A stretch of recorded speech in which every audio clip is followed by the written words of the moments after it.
Assalamualaikum warahmatullahi wabarakatuh. Selamat pagi. Perkenalkan, nama saya Giovanni Putra Nurama dengan NIM 250401010044 dari program studi Informatika Universitas Cyber Asia. Pada kesempatan UTS ini, saya akan mempresentasikan rangkuman materi dari sesi 1 sampai dengan sesi 7. Mata kuliah dasar pemrograman yang disampaikan oleh Bapak Novi Dian Natasha, Eskom MMSI. Presentasi ini akan berlangsung kurang lebih 30 menit dan saya berharap apa yang saya sampaikan dapat memberi gambaran yang jelas mengenai dasar-dasar logika pemrograman. Oke.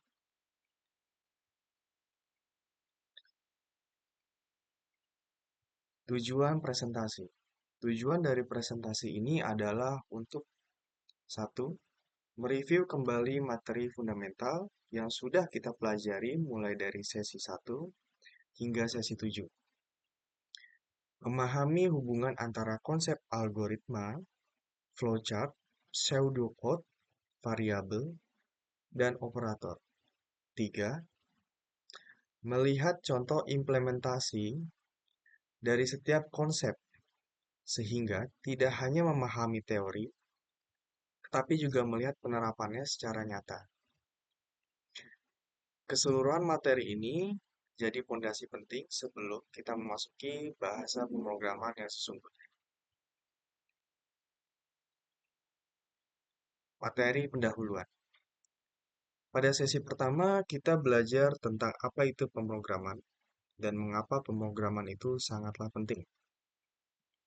Pemrograman adalah cara kita memberikan instruksi kepada komputer agar dia melakukan sesuatu yang kita inginkan. Komputer hanya dapat bekerja jika kita memberi perintah secara jelas, terstruktur, dan logis.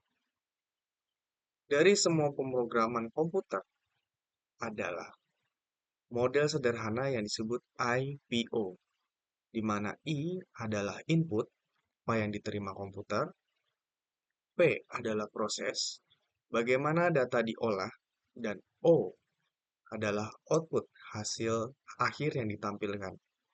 Contoh paling mudah, kita masukkan angka, lalu komputer menghitung, lalu memberikan hasil.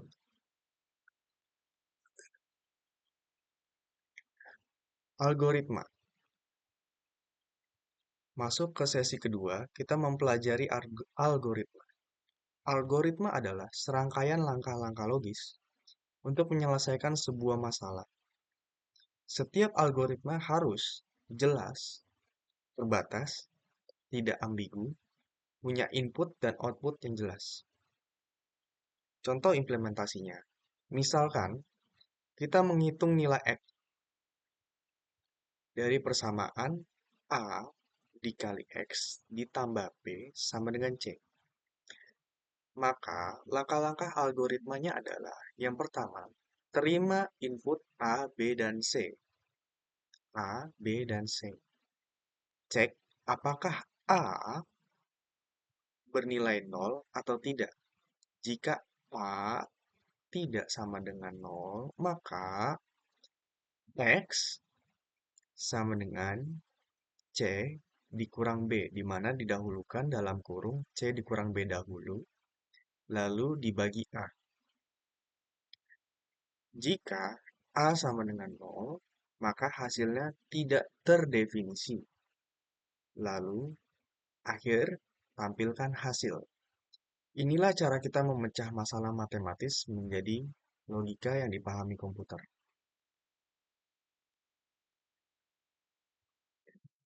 Pada sesi ketiga, kita mempelajari flowchart, yaitu diagram alur yang menggambarkan langkah-langkah algoritma secara visual. Flowchart menggunakan simbol standar seperti yang pertama terminator atau bisa dibilang mulai dan akhir atau start dan end, itu bentuknya seperti ini. Nah, persegi dengan ujungnya itu bulat, membulat. Nah, lalu yang kedua adalah input output, masukan dan keluaran, itu jajar genjang gitu. Terus selanjutnya yang ketiga adalah proses. Nah, bentuknya adalah persegi, gitu. Bisa persegi panjang. Lalu yang keempat adalah decision, gitu. Ini seperti uh, tanyaan if, jika, dan macam-macamnya. Jika ada dua pilihan atau lebih banyak pilihan. Itu seperti ketupat, gitu,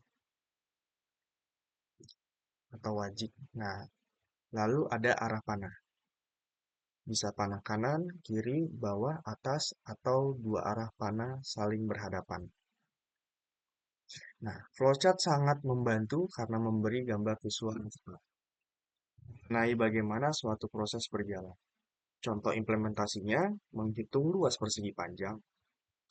Nah, cara menghitung luas persegi panjang kalau dalam flowchart sederhananya seperti ini. Yang di awalnya adalah ada terminator, di mana start, ya, untuk di awal, mulai. Lalu masukkan pertama kali itu adalah panjang dan lebar. Dari input yang sudah dimasukkan panjang dan lebar, lalu akan diproses untuk mencari luas. Di sini luas sama dengan panjang dikali lebar.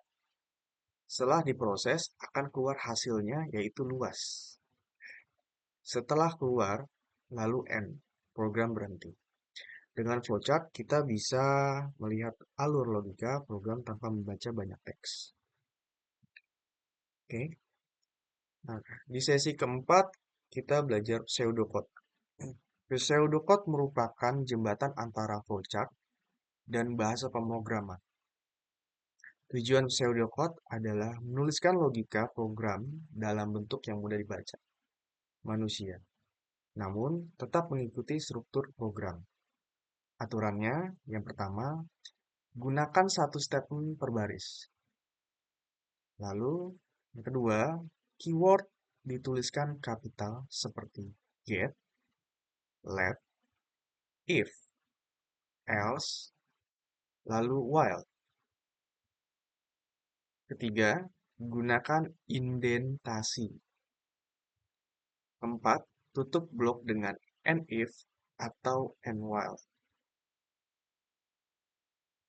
Contoh implementasi pseudocode sederhana itu pertama, baris di awal, get, nilai 1, nilai 2, nilai 3.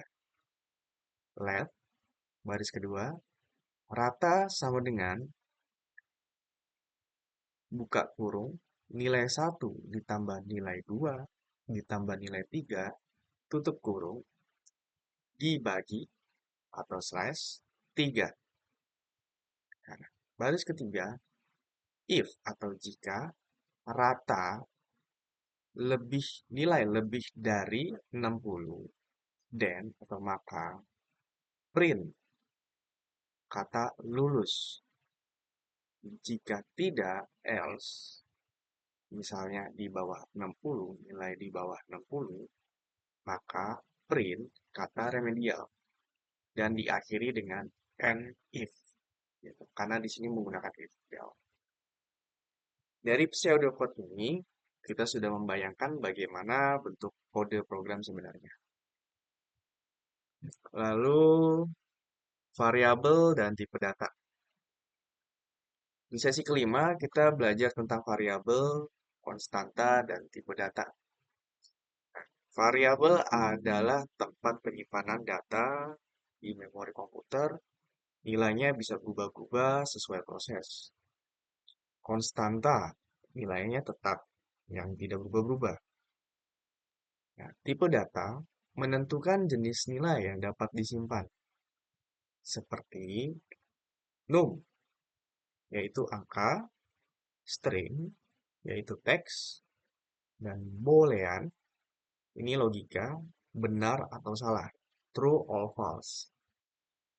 Contoh implementasinya, declare, num, harga, total, get, harga, let, total sama dengan harga dikali 2. Print total. Variabel dan tipe data adalah fondasi penting dalam semua bahasa pemrograman. Oke. Selanjutnya ada operasi dan operator. Berbagai macam operator. Yang pertama itu ada operator aritmatika seperti tambah, kurang, kali, ya kan, atau bagi. Lalu ada operator perbandingan, sama dengan, yaitu sama dengan. Terus ada tanda seru sama dengan, yaitu tidak sama dengan. Terus arah kiri, gitu. Ini lebih kecil. Dan arah kanan ini seperti kayak gini, di tanda kanan. Itu lebih besar. Lalu ada operator logika, seperti and, or, dan not. Lalu ada operator penugasan, gitu. Itu sama dengan. Lalu ada operator string, titik, dan titik sama dengan. Lalu ada operator bitwise dan array. Hal yang paling penting pada bagian ini adalah memahami prioritas operasi. Nah, contohnya itu perkalian dan pembagian dilakukan lebih dahulu. Contohnya di aritmatika, di mana kan kalau misalnya ada tambah, bagi, kurang, ya pasti didahulukan itu kali sama baginya dulu. Baru dilanjutkan dengan penjumlahan dan pengurangannya. Gitu. Contoh implementasinya yang kita punya di sini adalah get X dan Y, lalu let hasil buka kurung X ditambah Y, ya, tutup kurung, di mana X dan tambah Y ini didahulukan, karena dalam kurung ya, gitu. Terus dikali 2, gitu, sesuai proses aritmatika. Lalu print hasilnya. Dengan memahami operator ini, kita bisa menulis perhitungan kompleks tanpa bingung. Nah, selanjutnya ada review dan integrasi. Menggabungkan semua konsep yang sudah dipelajari setiap sesi saling berhubungan. Yang pertama itu tadi ada algoritma, bentuk logis dan solusi, bentuk logis sebuah solusi. Lalu ada flowchart, gambaran visual algoritma. Terus ada pseudocode, versi tekstual sebelum dikodekan. Lalu ada variabel dan tipe data, tempat penyimpanan data. Operator itu ada alat untuk memproses data. Nah, terus contoh integrasi untuk menggabungkan semuanya ya, itu ada di bawah sini. Get nilai A, B, dan C. Jika B, ya, kutip atas 2 dikurang 4AC lebih kecil dari 0, maka print atau cetak huruf, keluarkan huruf tidak ada karena real. Lainnya, let X1 sama dengan min B ditambah sqrt buka kurung B kutip 2 pangkat 2 dikurang 4AC tutup kurung dibagi 2A. Nah, let X2 sama dengan kita sama main di atas ya, tapi ini buka kurung min B min sqrt buka kurung B pangkat 2 kurang 4AC tutup kurung bagi dalam kurung 2A. Maka print X1 dan X2. Gitu. Ini dapatkan nilai A dan BC dahulu, maka lakukanlah B pangkat 2 dikurang 4AC kurang 0. Lalu print. Kalau misalnya lainnya itu misalnya nilai itu lebih dari 0, maka nanti akan tercetak X1 dan X2 and if gitu. Ini adalah contoh bagaimana konsep-konsep dasar menyatu membentuk program yang lengkap. Oke, ini sudah masuk penutup. Jadi hmm, sebagai penutup, seluruh materi sesi 1 sampai sesi 7 adalah fondasi penting untuk melakukan eh, atau memasuki dunia pemrograman yang sesungguhnya. Dengan memahami algoritma, flowchart, pseudocode, variabel, dan operator, kita sudah memiliki fondasi logika yang kuat untuk belajar bahasa pemrograman seperti Python, C++, Java, ataupun pemrograman lainnya, bahasa pemrograman lainnya. Terima kasih telah menyimak presentasi saya. Semoga materi yang saya sampaikan dapat bermanfaat. Wassalamualaikum warahmatullahi wabarakatuh. Terima kasih.